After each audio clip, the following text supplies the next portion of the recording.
What's up, everyone? Welcome to the Fresh Brewed Laser. My name is Alex. I'm the owner slash content creator slash whatever I want to be. Just know I'm going to show you some things here. Piece of wood, like this. Pretty simple, pretty straightforward.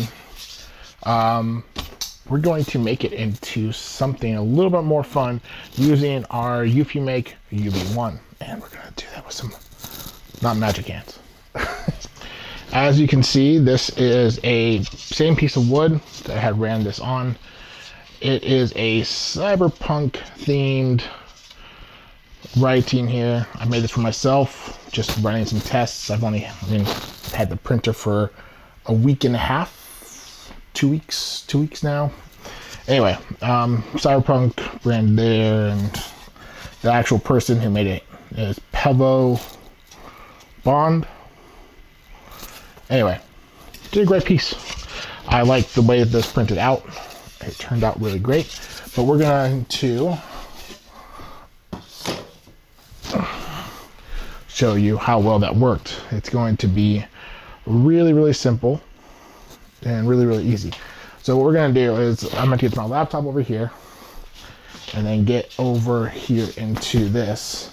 And what is this, you may ask? This is where the Eufy is, and I will have to show you that.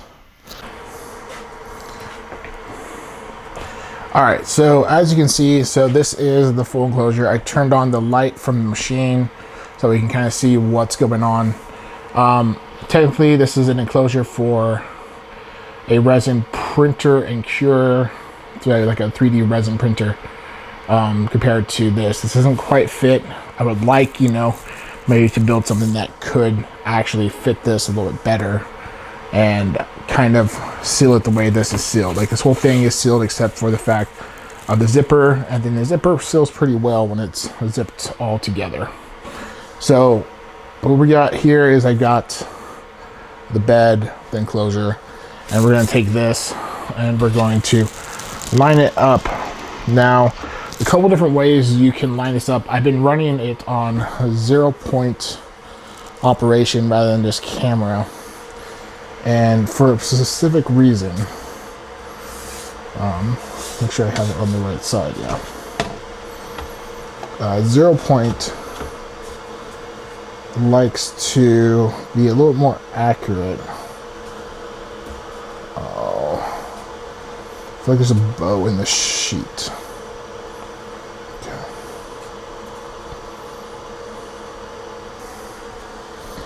Okay. So I've got some print marks, and I might need to be considering resetting this up with the actual print bed, but we're gonna go with it as it is. It does have a little bit of a bow to this, which is unfortunate. It's usually pretty flat, so we're gonna see how it turns out, but I'm gonna still run it. Okay. So what we have going on is we have that in there, and I need to find an image 1:1 because it's a 1:1 ratio because it's a 12:12 piece of wood. It does run really well.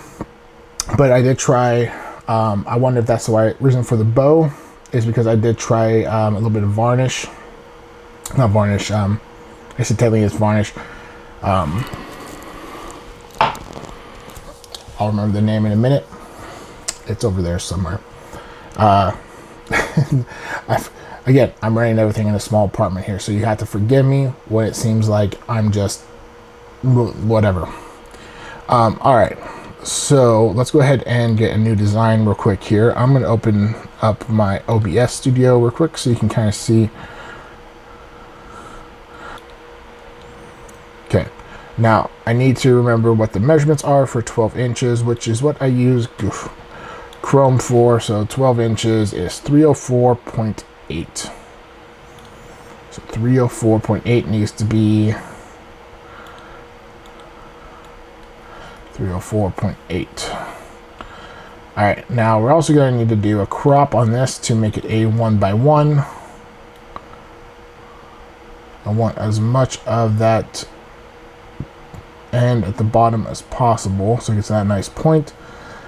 And we're going to accept that as it is. So 304.8. And we're going to put in this corner here. So what 0 point alignment is, and I'll do a little more explanation. You pretty much are telling the machine that you put the project into a certain spot, and that's where you need it printed at. Now, I am going to do two things. One, I'm going to decrease the X by -1, or sorry, -0.5, and I'm going to decrease the Y by -0.5 as well. That's the position. So we're going just a little bit south, and then I am going to increase the size by a total of 2. So instead of 304, we're going to go 306.8 millimeters, and squaring that up, and make sure again this is set to -0.5.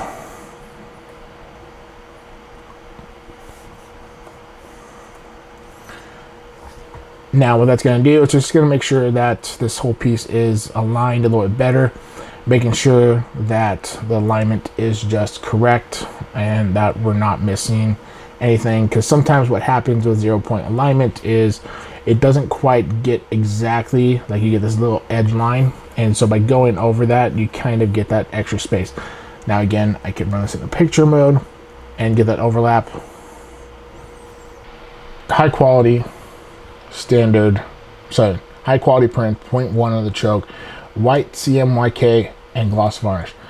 I don't adjust those how many layers, because really what controls the layers is going to be that white underbase choke, and that's kind of what gives you a little more detail, but we're not going to worry about that now.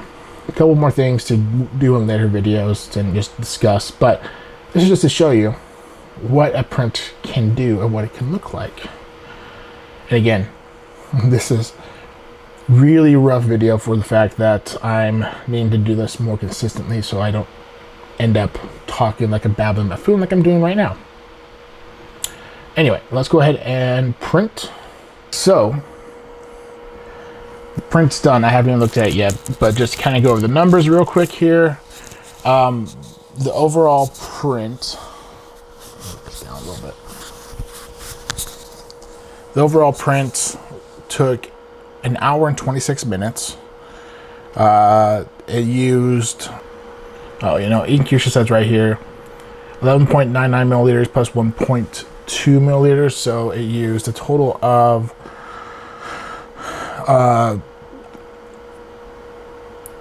13 milliliters. So when you look at this print, granted this is for me, it's my own print, 45 cents. I mean, you're looking at about $7 for the overall print. So let's go ahead and take a look. Oops. I'm dropping stuff.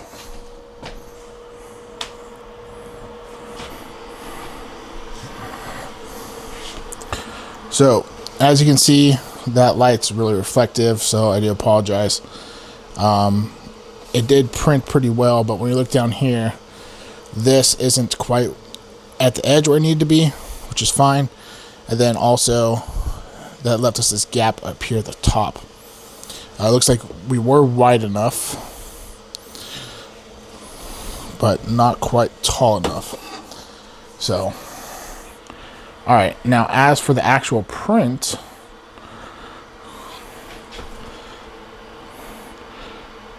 that actually came out really, oops,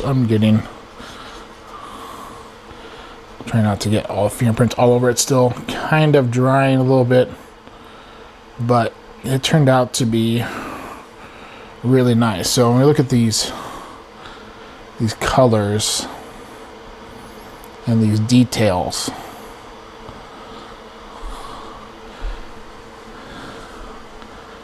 I will tell you, just from the little feel of it, that sealing the wood first was definitely a good call. I sanded it and sealed it before running it. And there's a few little pieces of the wood that kind of comes up in it. Like, I don't know if you can really tell in the video, but you can feel it. That's just the wood surface. You can feel the wood surface still. But comparing this one to this one up here, for example, this one's a lot grainier because what ended up happening is a little divots. There's little fine hairs of wood that kind of come up from the heat expansion, and that's what I sanded down to try to, you know, just keep clean and whatnot. Sometimes you can't quite do that, but you can make it work. So with this, it did turn out really well, and I actually like this one quite a bit. It will take a nice spot in my business stuff, and yeah. All right, so with that being done, with the new sign being created, I am trying to, you know, anyway, it turned out really nice. I really like it. I'm gonna get a little bit more accuracy in this 12 by 12 print. I need to measure to make sure that maybe that wasn't the edge, because this one looked like it got to the corner here, but I think it literally is just pushed up slightly. I think it was just on the left side that was a little raised. Wow, that light is really bright now that I'm looking at it. Let's turn that down. Oh geez. Okay, and hopefully I'll make these videos better. But anyway, really good wood prints. Only gonna get better, and I'll keep showing them as I go through. I've got other prints and stuff I'm going to be going through, obviously, so stick around and find out. Hit that like, subscribe. Let me know what you think. Until next time, guys, you have a good one.